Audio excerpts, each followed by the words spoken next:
Magandang araw sa inyo.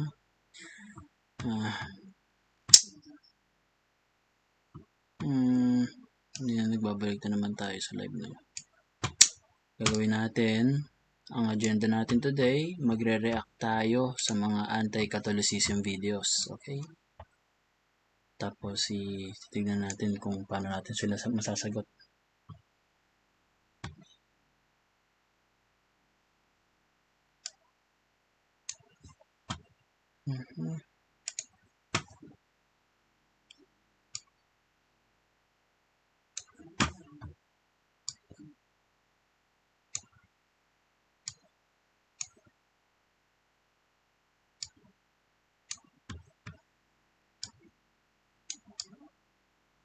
Good morning, Uncle.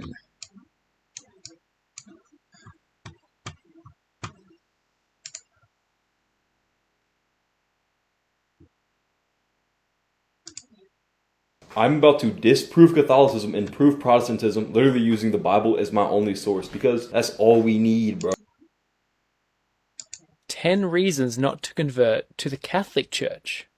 Now, I've done a video in the past on 10 reasons not to convert to the Orthodox Church, and people found that really helpful, and so many... Naririnig ba guys yung pinapanood ko? Naririnig? Comment nyo sa baba yung kung naririnig nyo yung pinapanood ko. Yun, naririnig yung pinapanood. You've asked, could I do one about Catholicism? And here it is. Now, I love Catholic people, but love also does mean speaking up on the truth as well. And so let me speak the truth in love here with these 10 reasons. Make sure you stay for all 10 reasons, because maybe some of them you've never heard before. Hit the subscribe button, and here we go. Number 1, wrong way to have peace with God. In Romans 5:1 it says, since we've been justified by faith, we have peace with God through our Lord Jesus Christ. But Catholicism teaches that justification doesn't happen by faith, but by baptism. Okay, tignan natin yung sinasabi niya. Even if a person has not got faith, if they live here with these 10 reasons, make sure you stay for all 10 reasons, because maybe some of them you've never heard before. Hit the subscribe button, and here.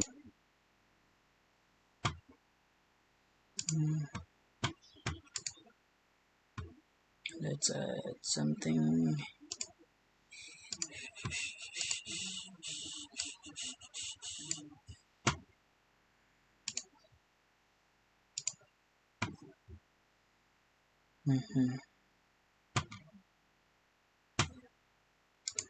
Sabi niyang talata. We go. Number 1, wrong way to have peace with God. In Romans 5:1 it says, since we've been justified by faith, we have peace with God through our Lord Jesus Christ. But Catholicism teaches that justification doesn't happen by faith, but by baptism. So even if a person has not got faith, if they get baptized, the Catholic Church says that they are justified at that moment in time, all without faith, such as like when a baby gets baptized in the Catholic Church. They think that a bit of water going over their body washes away their sin. It's actually not what the Bible teaches. In Acts 10 it says, everyone who believes in him, in Christ, receives forgiveness of sins through his name. So not through baptism, but through believing in him. And so this verse shows that believing the subscribe button, and here 5:1 it says, Romans 5:1.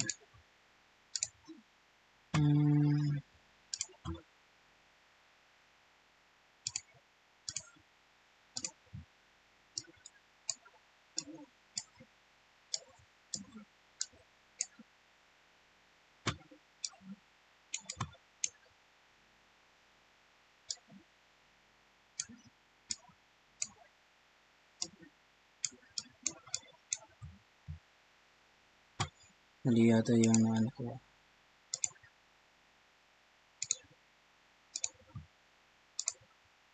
Yun. Sapagkat napawalang sala na tayo sa pamamagitan ng ating pananampalataya. Mayroon na tayong mapayapang ugnayan sa Diyos sa pamamagitan ng ating Panginoong Hesukristo. Basahin natin yung context. Sabi pa dito, sa pamamagitan ng pagsampalataya kay Hesukristo, tinamasa natin ang kagandahang loob ng Diyos. At tayo'y nagagalak dahil sa pag-asang tayo'y makakabahagi sa kanyang kaluwalhatian. Hindi lamang iyan, ikinagagalak din natin ang mga kahirapang ating tinitiis, no? Dahil alam nating ito'y nagbubunga ng pagtsatsaga. Sabi, ginamit niya itong 5:1, sabi niya, sapagkat napawalang sala na tayo sa pamamagitan ng ating pananampalataya, no? Mayroon tayong mapayapang ugnayan sa Diyos sa pamamagitan ng ating Panginoon. Sa pamamagitan ng pagsampalataya kay Hesukristo, tinamasa natin ang kagandahang loob ng Diyos. At tayo'y nagagalak dahil sa pag-asang tayo'y makakabahagi sa kanyang kaluwalhatian. Anong sabi? Hindi lamang iyan.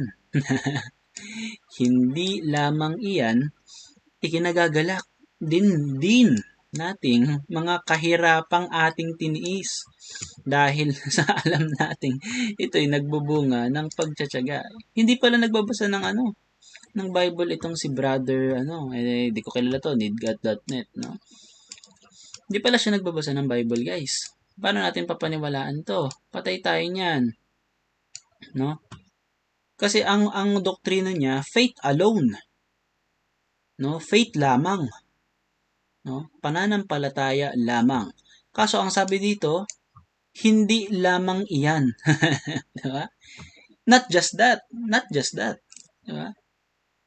Kung hindi, pati rin yung mga pagtitiis natin dahil alam natin ito'y nagbubunga ng pagtsatsaga.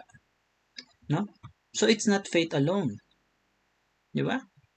Kasi wala naman doon nakalagay na one is justified by faith alone. Kasi naniniwala tayo dyan na ma-justify talaga tayo, no? Through faith, but not through faith alone. We can be justified through faith, no? But not through faith alone. Yan, malinaw, no? Sige, patuloy natin yung pakikinig sa kanya. Since we've been justified by faith, we have peace with God through our Lord Jesus Christ. But Catholicism teaches that justification doesn't happen by faith, but by baptism. So even if a person has not got faith, if they get baptized, the Catholic Church says that they are justified at that moment in time, all without faith, such as like when a baby gets baptized in the Catholic Church. They think that a bit of water going over their body washes away their sin. It's actually not what the Bible teaches. In Acts 10, it says, everyone who believes in him, in Christ, receives forgiveness of... Una, no, hindi lang tingin ng mga Katoliko na kapag nabautismuhan ka, ang nag-iisang purpose lang nun, para alisin ang kasalanan mo. Hindi lang yung ganon. Hindi tayo nagbabautismo, no, ng mga sanggol dahil lang nakikita natin or alam natin na makasalanan sila. No, it's not just that, no? It is to para papasukin sila sa covenant ni Jesus Christ, no? Kasi si Jesus Christ halimbawa nagpabautismo pero hindi ibig sabihin makasalanan siya, no? Ayun yung simbolo o ayun yung ayun yung pinapamukha niya sa atin na siya ang asawa natin, no?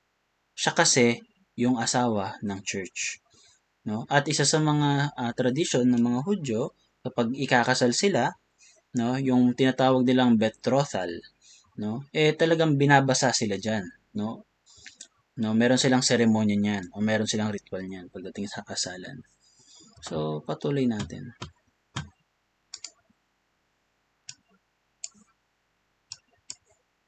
sins through his name. So not through baptism, but through believing in him. And so this verse shows that believing is enough for someone to receive forgiveness.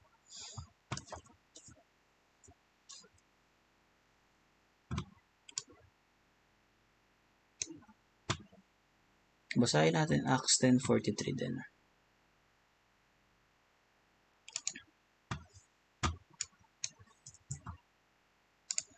Mga gawa. Jeez. 43. Siya ang tinutukoy ng mga propeta, no, nang kanilang ipahayag na ang bawat sumampalataya sa Kanya ay tatanggap ng kapatawaran sa kanilang mga kasalanan sa pamamagitan ng Kanyang pangalan. No? Ito sa 42, tingnan natin. Saan ba konteksto niyan? Inatasan niya kaming mangaral sa mga tao at magpatotoo na siya ang itinalaga ng Diyos na maging hukom ng mga buhay at mga patay. Taasan pa natin. Saksi kami sa lahat ng ginawa niya sa lupain ng mga Hudyo at sa Jerusalem. Siya'y pinatay nila. Siya ay ipinako nila sa krus. Ngunit siya'y muling binuhay ng Diyos sa ikatlong araw at hinayaang ipakita ang sarili. Hindi sa lahat ng tao, kundi sa amin na mga pinili ng Diyos bilang mga saksi na nakasama niya kumain at uminom pagkatapos na siya'y muling mabuhay.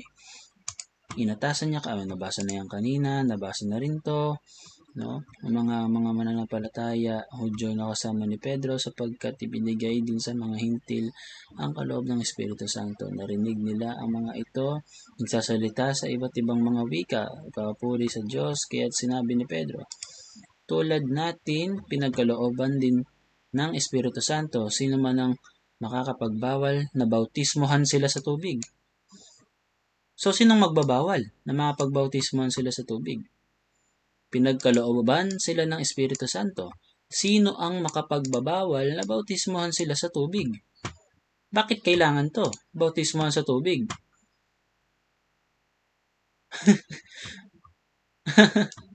Di ba malinaw? Importante rin ang pagbabautismo sa tubig. Hindi na naman niya nabasa to? No, isa sa mga regalo ng Espiritu Santo ay ang pagbabautismo sa tubig ang maikasal ka kay Kristo. Kaya importante talaga yan. Ito talagang si Brother NeedGod.net, hindi talaga nagbabasa ng Biblia, no? Pa-share ng live guys, pa-share, pa-repost, no? Para mapakita natin sa mga tao na si Brother NeedGod.net hindi nagbabasa ng Bible.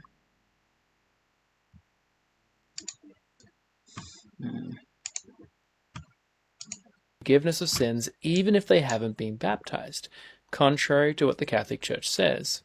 Now, under the Catholic view, being baptized is still not enough to necessarily go to heaven because you may not always stay in that state of grace. Yes, because grace, no, is the ng Holy Spirit, no?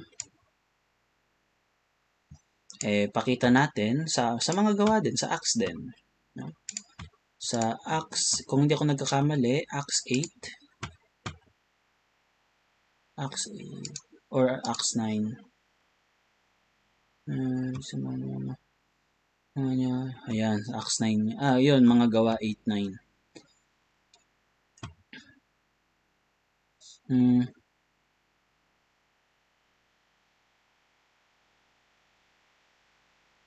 Yan, basahin natin dito. Simulan natin dito. No? Ngunit nang sumampalataya sila, nang ipangaral ni Felipe ang magandang balita tungkol sa kaharian ng Diyos at tungkol kay Hesukristo, nagpabautismo ang mga lalaki at mga babae. Pati si Simon ay sumampalataya rin. At nang mabautismohan ay patuloy siyang sumama kay Felipe, humanga si Simon nang makita niya ang mga himala. No? So dito nagpabautismo na yung mga babae at lalaki, no? So kung iisipin natin, kung protestante tayo, iisipin natin, nagpabautismo na tong mga to, nakatanggap na to ng Holy Spirit. So tuloy natin yung basa. Kung tama ba yung ganong pag-iisip. No? Nang mabalitaan ng mga apostol sa Jerusalem na tinanggap ng mga Samaritano ang salita ng Diyos, isinugo nila roon sina Pedro at sila Juan. Pagdating doon, ipinanalangin ng dalawang apostol ang mga Samaritano upang sila'y tumanggap ng Espiritu Santo. Bakit pa kailangan? Kung pagkabautismo pa lang, nakatanggap ka na ng sumampalataya sila, di ba? Yun yung paniniwala ni Brother Nidga.net na pagka sumampalataya ka, save ka na. Dito, nung sumampalataya sila, binautismohan pa sila, at nung pagkatapos nilang bautismohan, kailangan pa nilang dasalan para makatanggap sila ng Espiritu Santo. No? Bakit daw? Bakit na dahilan? Sapagkat hindi pa ito bumababa kanino man sa kanila. Sila'y nabautismohan pa lamang sa pangalan ng Panginoong Jesus. Ipinatong nina Pedro at Juan ang kanilang kamay sa mga Samaritano at tumanggap ang mga ito ng Espiritu Santo. Di ba? Hindi talaga nagbabasa si Brother Nidga.net ng Bible. No? Ang hirap niyan pag ganyan. So tuloy natin ang panonood. They say staying in that justified status depends on not doing mortal sins and taking part in the sacraments. Now, mortal sins are things like the deadly sins, lust and gluttony and slothfulness, or breaking the Ten Commandments, or, according to the Catechism, anything that violates love for God or love for neighbor, which I would say is every sin is a violation of either love for God or love for neighbor. And they say that if you die in a state of mortal sin, you descend into hell, eternal fire. And their teaching is that you regain your justified status by then going to the priest to do confession and doing an act of penance. Now, they say that if you willingly and knowingly miss even just 1 week of church without a necessary reason would also constitute a mortal sin. By them saying that, they're really saying that salvation is kept by your church. Yes. Kasi ang sabi ni Jesus Christ, no? Kung titignan natin dun sa ano bang talata yun? Yung pinakain niya yung niya. Body and drink my blood. And drink my blood.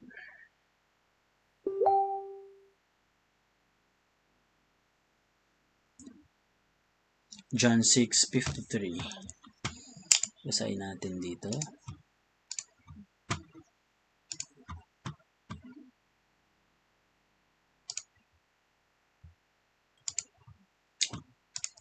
Basa lang tayo ng Bible. No?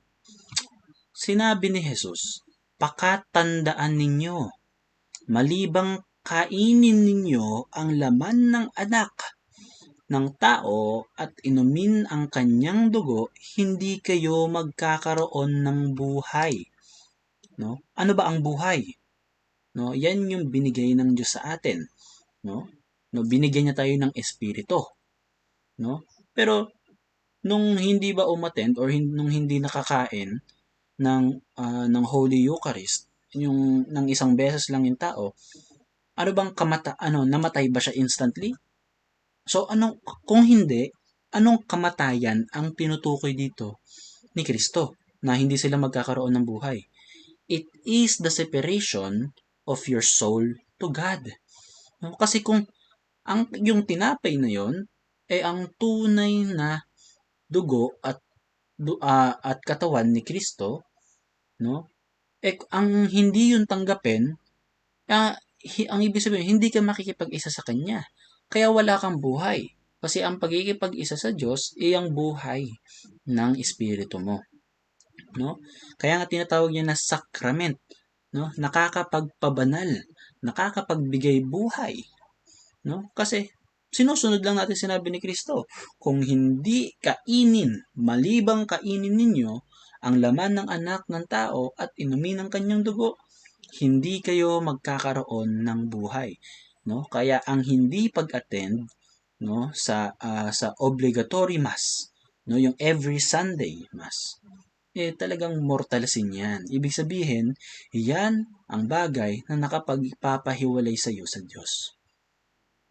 No? So, patuloy natin. Hindi talaga nagbabasa si Brother Nidga.net Going by your works. Clearly going to church every week is a good work, and so if they make that a necessary condition to enter heaven, that is a salvation by works. There's only one work you have to do to be saved. Don't die in a state of mortal sin. In baptism, we're saved. You will go to heaven if you die after you're baptized. Nothing will keep you from heaven. The only thing that could keep you is if you died in a state of mortal sin. That's it. There's one good work that we do. Now, there's other works tied into not committing mortal sins. Don't commit these grave acts of evil. Don't neglect to fulfill obligations we have. Because the Ten Commandments are thou shalt not, like don't kill, don't steal, but also thou shalt do, honor thy father and thy mother, keep the Sabbath holy, which would include the Sunday obligation to attend Mass.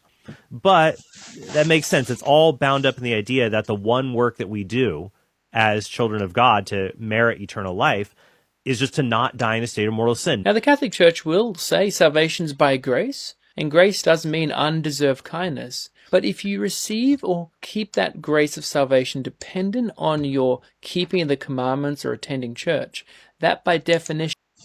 Bakit ba kailangan natin parang i-keep yung mga past commandments sa Old Testament, no? Yung halimbawa, 10 commandments which is the moral standard or the moral law that was given by God. Why do we have to keep it? Kasi sabi ni Jesus Christ, no, I did not abolish the law but come to fulfill it. Pakita natin sa screen. Fulfill the law.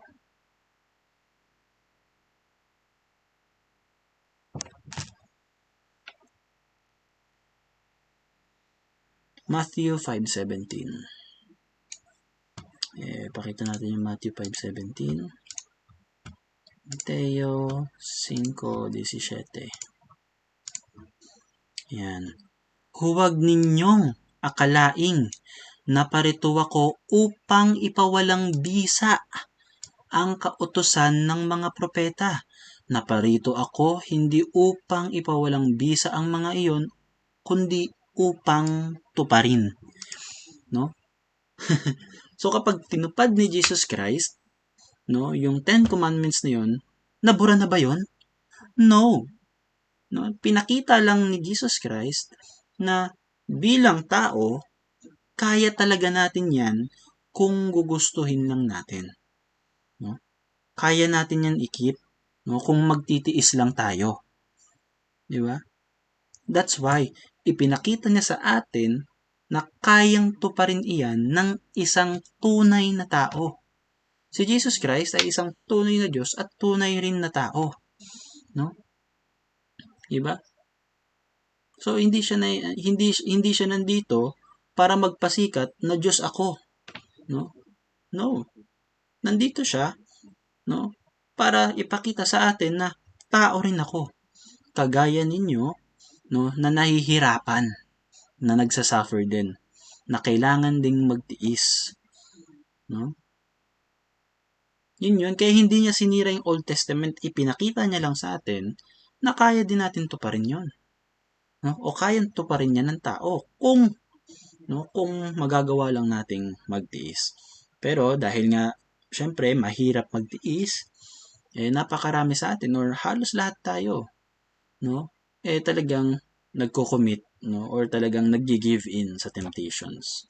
Yan. That's why si Jesus Christ lang talaga, no, ang by himself, no, nakatupad ng lahat ng utos ng mga propeta na yan. No, kasi si Mother Mary, no, nagawa niya yon hindi dahil sa kanyang sarili, kung hindi dahil sa Diyos. No, so magkaiba yon, no? Magkaiba sila.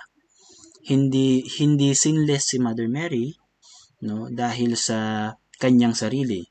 No, sinless si Mother Mary kasi God prevented or preserved her, no, for the sole purpose, no, na siya yung gagamitin ng Diyos para pumasok sa mundo ng mga tao.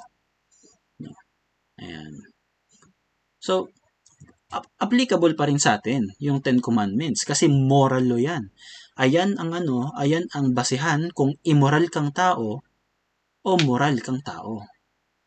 Di ba? Kaya hindi yan natibag, no, or hindi yan sinira ni Jesus Christ.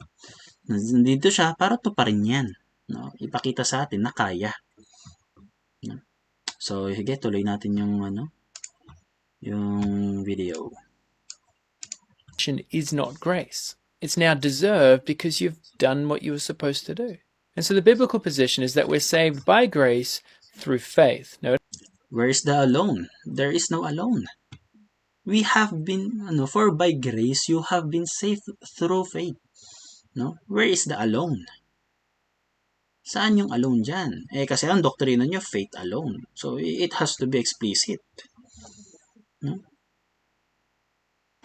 it's not through baptism, through faith. And this is not your own doing. It's a gift of God. Catholicism says it's your own doing. You have to go to church every week. No, hindi yan yung ini-imply dyan. Basahin ulit natin. Ephesians 2:8. Ephesians 2:8.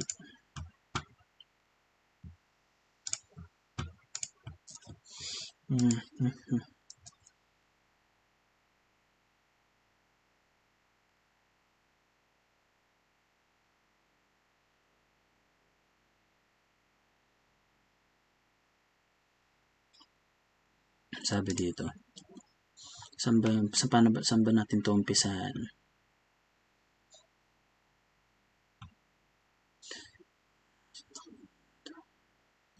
Dati rin ang mamuya sa pagmamagitan.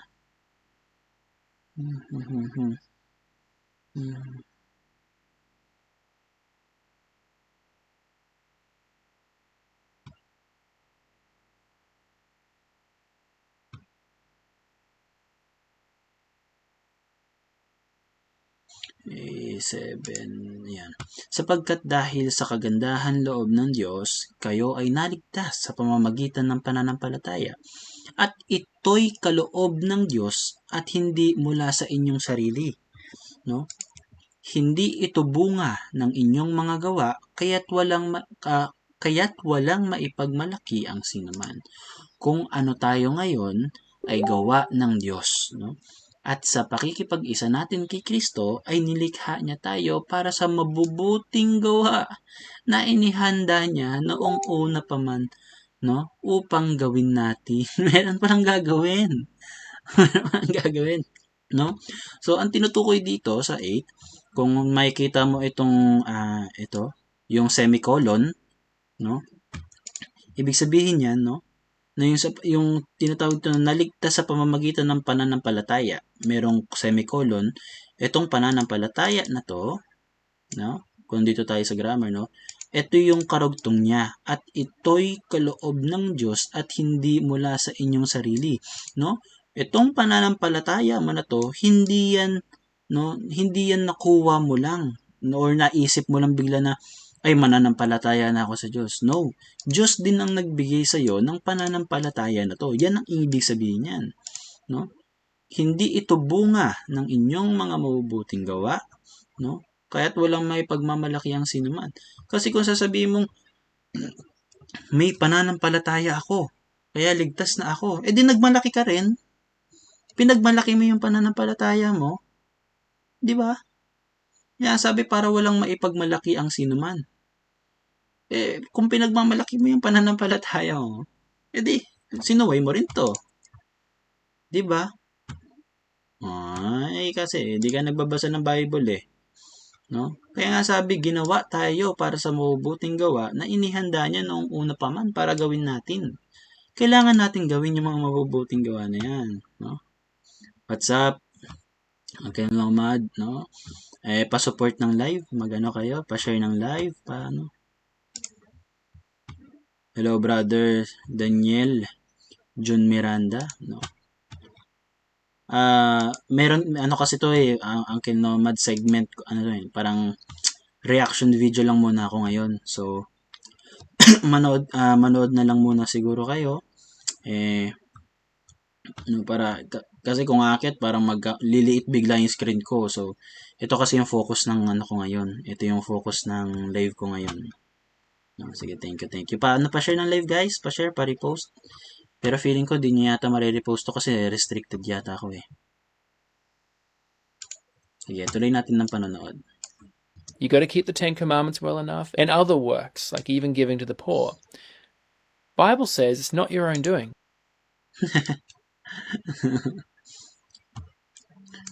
Kailangan din natin yun, yung pagbibigay sa mga nangangailangan, no?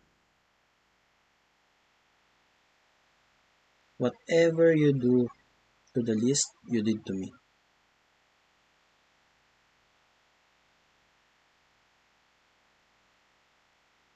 Pakita natin sa Matthew 25:40.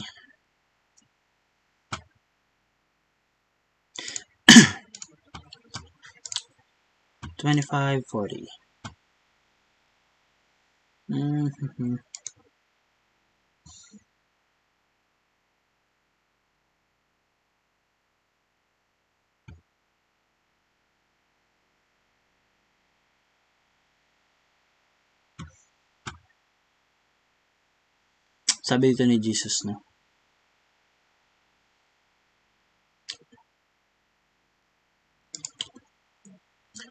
Basahin natin ng umpisa dito.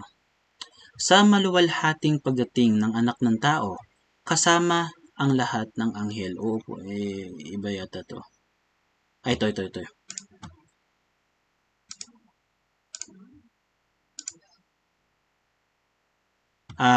Gadliva, wait lang. Papaliwanag ko lang kay Gadliva.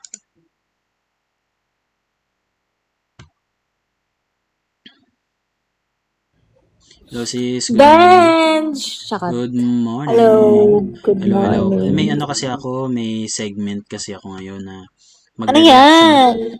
magre-reaction video lang ako sa mga anti-Catholic na video. So,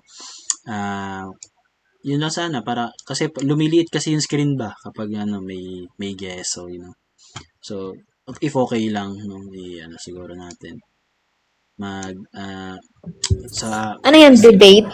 Debate ba yan? hindi siya debate, parang mga dahilan niya kung bakit daw hindi dapat magkatoliko ang isang tao. So, nire-replyan ko. So, para siguro nakafocus lang dito sa big screen, okay lang ba kung sa comment muna? Yeah. Ako, bababa ako. Sige. Sige. Thank you. Kasi gusto rin Sige, umakyat go. ni Brother Nomad eh. Sige, thank you. Yeah. Baka malaki yung screen, diba? Pa-support paano pa siya ng live para Thank you. So, basahin natin dito. Sabi dito, kaya't sasabihin ng hari sa mga nasa kanan niya, halikayo, mga pinagpala ng aking ama. Pumasok kayo at tanggapin ang kahariang inihanda para sa inyo mula pa nang likhain ang daigdig. Sapagkat ako'y nagugutom at ako'y inyong pinakain. Ako'y nauuhaw at ako'y inyong pinainom. Ako'y isang dayuhan at inyong pinatuloy. Ako'y hubad at ako'y inyong dinamitan. Nagkasakit at inyong dinalaw, nabilanggo at inyong pinuntahan. Sasagot ang mga matutuwid, Panginoon, kailan po namin kayo nakitang nagutom at aming pinakain o nauhaw at aming pinainom? Kailan po kayo naging dayuhan at aming pinatuloy o kaya ay hubad at aming dinamitan? No? At kailan po namin kayo nakitang nagkasakit o nabilanggo at kayo'y aming dinalaw? Sasabihin ng hari, tandaan ninyo, nang gawin ninyo ito sa pinakahamak sa mga kapatid, kung ito, sa akin ninyo ito ginawa. No? Sasabihin naman niya sa kaliwa, no? Lumayo kayo sa harapan ko, kayong mga isinumpa. Doon kayo sa apoy na di namamatay na inihanda para sa dyablo at sa kanyang mga kampo. Sapagkat hindi ninyo ako pinakain nung ako'y nagugutom. No? So, ito yung mga sumuway doon sa utos. Or doon sa... okay lang kung hindi ma-repost. No? Kasi alam ko restricted siguro ako. Sorry. Pa-share na lang siguro if ever. Sa mga para makita nila. Kasi ang sabi niya dito ni brotherneedgod.net ano ba? It's now deserved because you've done what you were supposed to do. And so the biblical position is that we're saved by grace through faith. Notice, not through baptism, through faith. And this is not your own doing. It's a gift of God. Catholicism says it's your own doing. You have to go to church every week. You got to keep the 10 Commandments well enough and other works, like even giving to the poor. Bible says it's not your own doing. It even goes on to say not a result of works. so that no one may boast. If it was your own doing, if it was things like keeping the commandments and going to church every week that kept you saved, then you would have a reason to boast. You could say, look, on Judgment Day, I think one of the reasons I'm going to heaven is because I went to church every week compared to that guy who didn't. He kept missing it. That would give you a reason to boast, and therefore robbing God of the glory. Plus, it would make heaven not a free gift anymore. If it Di ba same thing naman? Na sabihin mo na, naligtas ako kasi malaki ang pananampalataya ko. No? Hindi katulad niya. Maliit ang pananampalataya. Same thing, pwede mong maipagmalaki yung pananampalataya mo kasi that is an assertion of the mind. No? Ina-assume mo na you have a faith in this God, no? Kaya ka naligtas. No? True by grace, by faith. No? Mahal ka ng Diyos, faith, minahal mo rin siya, kaya ka naligtas. No? Which is, hindi naman namin tinututulan yan. Kasi, kaso ang problema, wala namang nakalagay na alone doon. No? Na, you are saved by grace through faith. Tuldok. Walang alone. Di ba? So, kailangan mo nga ng good works na inihanda sa iyo ng Diyos. No? Ginawa tayo para sa mga mabubuting gawa na inihanda niya, no, para gawin natin. Yun ang sinabi. Di ba? Sige, tingnan natin.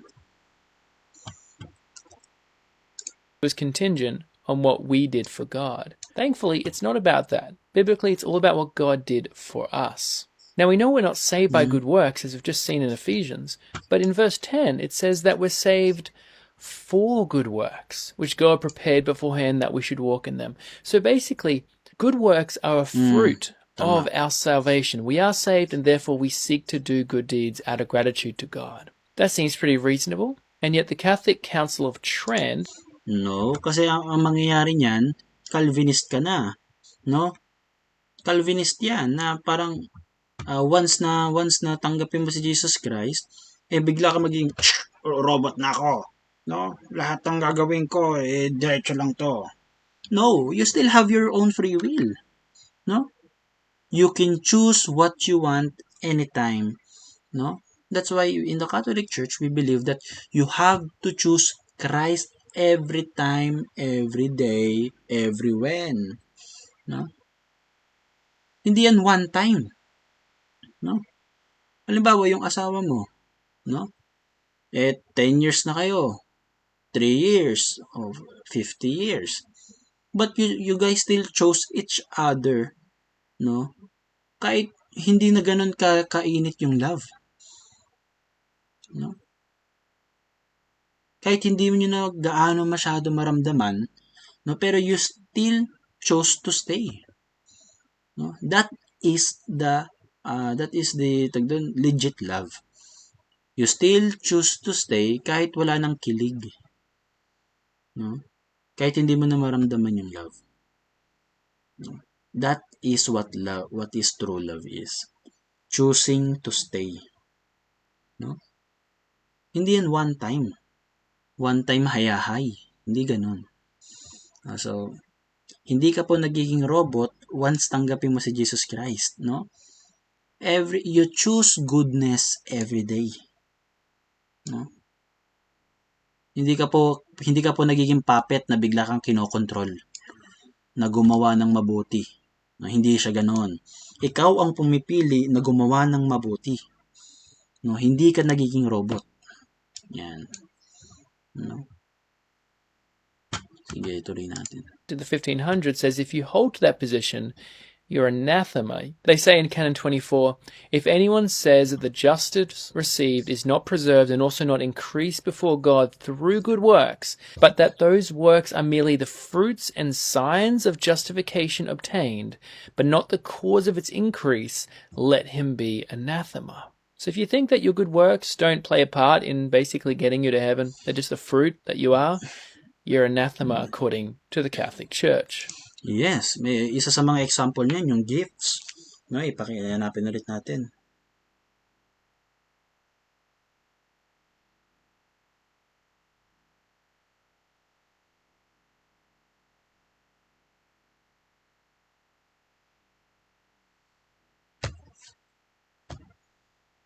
The service teaching structure.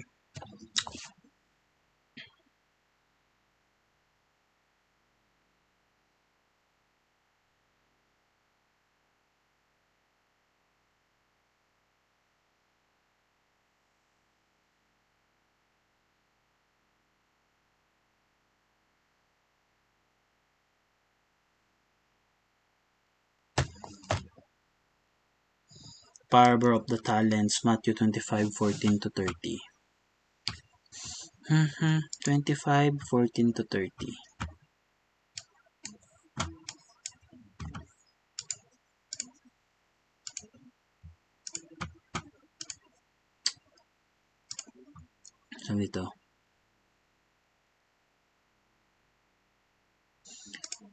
Ang paghahari ng Diyos ay maitutulad sa isang taong maglalakbay. Kaya't tinawag niya ang kanyang mga tauhan at ipinagkatiwala sa kanya ang kanyang ari-arian. No?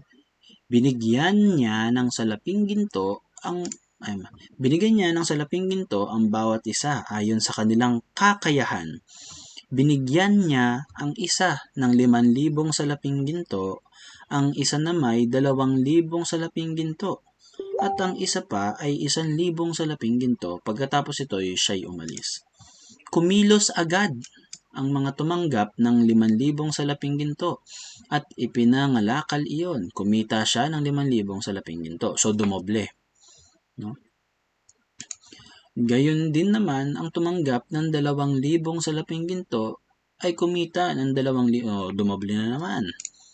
Ngunit ang tumanggap ng 1,000 salaping ginto ay humukay sa lupa at itinago ang salaping ginto na kanyang Panginoon. Anong mangyayari? Pagkaraan ng mahabang panahon, bumalik ang Panginoon ng mga tauhan iyon at sila'y pinag-ulat. Lumapit ang tumanggap ng 5,000 salaping ginto at sinabi, Panginoon, ito po ang 5,000 salaping ginto na iniwan ninyo sa akin. Heto naman po ang 5,000 salaping ginto na tinubo nito. Sinabi sa kanya ng Panginoon, magaling, tapat at mabuting lingkod. Halika, samahan mo ako sa aking kagalakan. Naging tapat ka sa kaunting halaga, kaya gagawin kitang tagapamahala ng malaking halaga. Lumapit din ang tumanggap ng 2,000 salaping ginto at ang sabi, Panginoon, ito po ang iniwan ninyo sa aking 2,000 salaping ginto. Ito naman po ang 2,000 salaping ginto na itinubo nito. Sinabi ng kanyang Panginoon, magaling, tapat at mabuting lingkod.